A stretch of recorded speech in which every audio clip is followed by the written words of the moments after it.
जॾहिं मां रेस्टिकेट थियो हुअमि हुन वक़्तु मुंहिंजी वालदा सिलायूं कंदी हुई।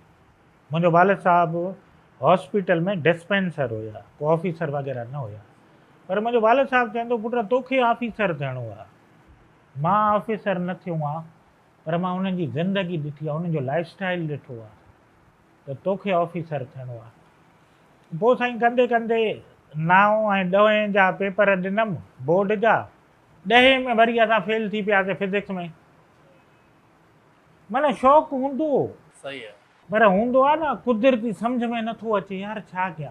पर घर वारनि जी माना पुश जेको हुयो वालदेन जो इन positive way for the growth and development त बाबा तूं ऑफिसर थी।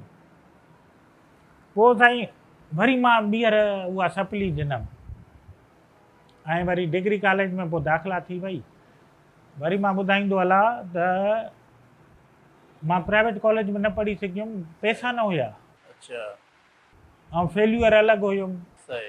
पर प्राइवेट वारनि खे अगरि तव्हां पैसा ॾियो तव्हांखे एडजस्ट करे छॾींदा आहिनि, पर असां वटि उहे ई न हुया। अच्छा। इन करे गवर्नमेंट डिग्री कॉलेज में दाख़िला वठी छॾी, फस्ट ईयर एंटर कईसीं ऐं सख़्ती जो उन टाइम रुझान हुयो, कापी कल्चर न हुयो।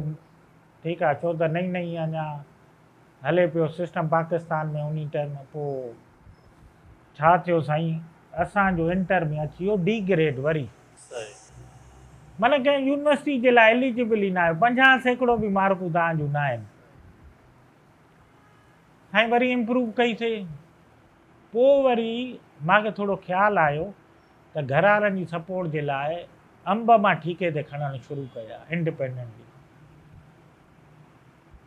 पोइ साईं ईअं साइड में कमु इन जे करे कंदो हुअमि त सर्वाइवल जेका असली मंज़िल आहे उहा इहा आहे त ऑफिसर थियणो आहे। पर उन मंज़िल ते 10 ॾाके ते पुॼण जे लाइ पहिरियों ॿियों टियों ॾाका चढ़णा आहिनि। त हिते मूंखे पाणी बि खपे, खाधो बि खपे, मूंखे एनर्जी लेवल खपे, बूस्टअप खपे त जीअं मां 10 लेवल ताईं पहुचां।